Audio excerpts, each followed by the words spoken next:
হরে কৃষ্ণ সুধী ভক্তবৃন্দ, আশা করি সকলে ভালো আছেন। আজ আমরা আলোচনা করব গীতা জয়ন্তী নিয়ে। গীতা জয়ন্তী কী এবং কেন পালনীয় সে বিষয়ে বিস্তারিত আলোচনা করব। গীতা জয়ন্তী হলো সেই পবিত্র তিথি যে তিথিতে শ্রীকৃষ্ণ কুরুক্ষেত্রের যুদ্ধক্ষেত্রে অর্জুনকে শ্রীমদ্ ভগবদ্গীতা উপদেশ প্রদান করেছিলেন। এটি মার্গশীর্ষ মাসের শুক্লপক্ষের একাদশী তিথিতে পালিত হয়, যা মোক্ষদা একাদশী নামে পরিচিত। এই দিনে প্রথমবারের মতো শ্রীকৃষ্ণ মানব জাতির প্রতি অমৃতের উপদেশ শ্রীমদ্ ভগবদ্গীতা প্রদান করেন।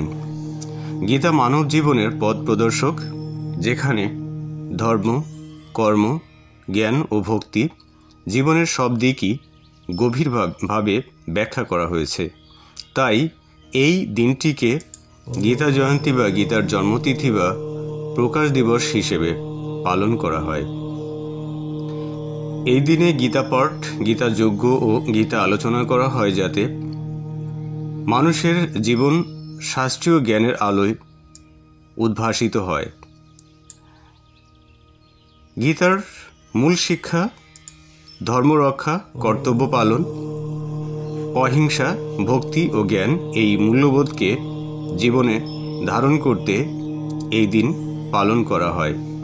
গীতা বলে, বুদ্ধিযুক্ত যাহা তিহা উভে সুকৃতাদস্কৃতে তস্মাদ যোগায় ইউষ্যস্ব যোগ কর্মসু কৌশলম। অর্থাৎ, যিনি ভগবত ভক্তির অনুশীলন করেন তিনি এই জীবনে পাপ ও পুণ্য উভয় থেকেই মুক্ত হন। অতএব তুমি নিষ্কাম কর্মযোগের অনুষ্ঠান করো, সেটি হচ্ছে সর্বাঙ্গীন কর্মকৌশল। কর্মে দক্ষতা ও সাম্যবৃত্তি অর্জনই হচ্ছে যোগ। এই আদর্শ জীবনে প্রয়োগের জন্য গীতা জয়ন্তী অত্যন্ত গুরুত্বপূর্ণ। মোক্ষদা একাদশী হওয়ায় এই দিনে গীতা পাঠ মানুষকে মোক্ষযোগে সহায়তা করে বলে বিশ্বাস করা হয়। গীতা কোনো ধর্ম বা গণ্ডির মধ্যে সীমাবদ্ধ নয়। এই বিশেষ জ্ঞান বিশ্বের সমগ্র সমাজের জন্য নিবেদিত। শান্তি, প্রেম, ভ্রাতৃত্ব ও সত্য এসব সার্বজনীন শিক্ষাকে মনুষ্য সমাজে ছড়িয়ে দিতে গীতা জয়ন্তী পালিত হয়।